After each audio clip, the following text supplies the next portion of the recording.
সকালবেলা ঘুম থেকে ওঠার পরে যদি দেখেন আপনার স্বামী আপনার জন্য খুব যত্ন করে এক প্যাকেট বিরিয়ানি এনে আপনার জন্য রেখেছে, তাহলে আপনি কতটা খুশি হবেন বলেন তো। ঠিক আমার সাথে আজকে তেমনটাই হয়েছে। গতকালকে রাত্রে আমার হাজবেন্ডকে আমি আর কি করতে করতে বলছিলাম যে ওই দোকানের বিরিয়ানিটা না অনেক বেশি মজা। সত্যি বলতে আমি একদমই আনএক্সপেক্টেড ছিলাম। আমি সকালবেলা ঘুম থেকে উঠেই দেখি সে আমার জন্য গরম গরম একটা বিরিয়ানি রেখেছে। আমি একদমই চমকে গিয়েছি।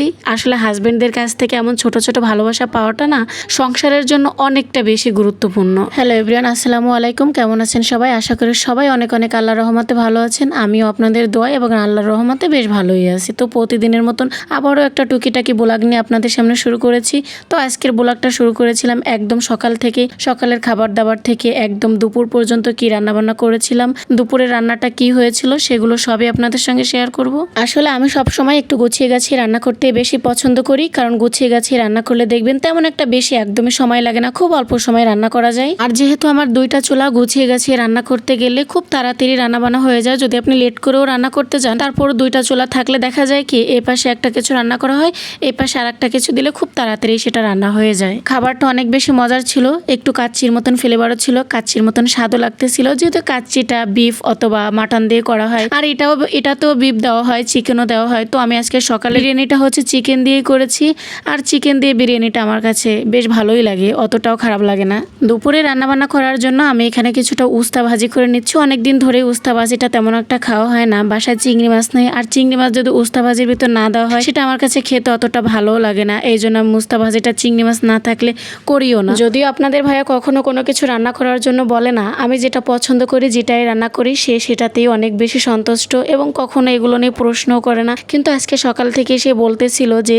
সে একটু উস্তা ভাজি খাবে, আর তার ভাজির ভেতরে উস্তা ভাজিটাই সব থেকে বেশি প্রিয়। সকালের খাবারটা শেষ করে দুপুরে রান্নাবান্না নিয়ে ব্যস্ত হয়ে পড়েছি। প্রথমে আমি উস্তাটা ভাজি করে নিচ্ছি, এদিকে আমি কিছু সাগরের মাছ রান্না করে নিব। আর এই মাছটা হচ্ছে সাগরের বউ মাছ বলে অনেকে বিভিন্ন ধরনের নামে চিনে, তো আমরা এটাকে বউ মাছই চিনি। তো এই মাছটা আমি রান্না করে নিব। আর এই মাছটা খেতে কিন্তু অনেক বেশি মজা লাগে। যদিও আমি ঘেরের বা পুকুরের মাছ, চাষ করা মাছ তেমন একটা পছন্দ করি না, আমার সব থেকে বেশি পছন্দ হচ্ছে সাগরের মাছটা। এই জন্য আমার বাসাতে আর কোনো মাছ থাকুক আর না থাকুক সাগরের মাছটা প্রায় সময় থেকে যায়। আর ঘেরের মাছের ভেতরে আমি একটু ট্যাংরা মাছ আর চিংড়ি মাছটা একটু বেশি পছন্দ করি, তাছাড়া তেমন কোনো মাছ পছন্দ হয় না আমার। হলুদ লবণ মাখিয়ে নিয়ে সাথে একটু গুঁড়ো মরিচ দিয়েও মাছগুলো কিন্তু আমি একটু কড়া কড়া করে ভেজে নিয়েছি। মাছটা প্রথমে ভেবেছিলাম যে একটু ভুনা ভুনা করেই রান্না করব, কিন্তু আমার হাজবেন্ড মাছের ভেতরে একটু আলু দিলে বেশি খেতে পছন্দ করে। আর আমার হাজবেন্ডের পছন্দই আমার কাছে সব থেকে বেশি ভালো লাগে, কারণ সে যেটাতে কমফোর্ট, সে তার কাছে যেটা ভালো লাগবে সেটা আমার কাছেও অনেক বেশি ভালো লাগে। আর আমার মনে হয় প্রত্যেকটা মেয়েই চায় তার হাজবেন্ডের পছন্দকে বেশি গুরুত্ব দিতে। কে কে চায় না চায় সেটা আমি বলতে পারবো না, তবে ম্যাক্সিমাম মেয়েদের হয়তো এটাই চাওয়া। আর সত্যি বলতে আমার কাছে সব থেকে বেশি ভালো লাগে এগুলাই। আমি চিন্তা করি তার পছন্দকে একটু বেশি গুরুত্ব দিলে হয়তো সংসারে আর একটু বেশি শান্তি হবে, বেশি একটা ঝগড়াঝাটি হবে না, মিলেমিশে থাকতে পারবো। এগুলোই সব কিছু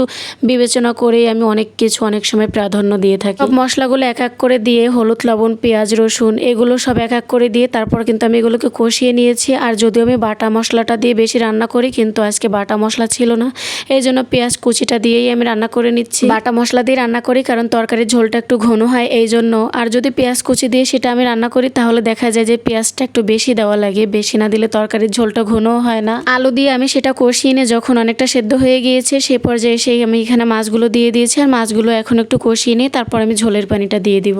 এই তো ছিল আজকে রান্নাবান্না। আবারও পরের কোনো ভিডিও নিয়ে আপনাদের সামনে হাজির হব। আর আজকের রান্নাগুলো আপনাদের কাছে কেমন লেগেছে তা কিন্তু জানাতে অবশ্যই ভুলবেন না। সবাই অনেক অনেক বেশি ভালো থাকবেন।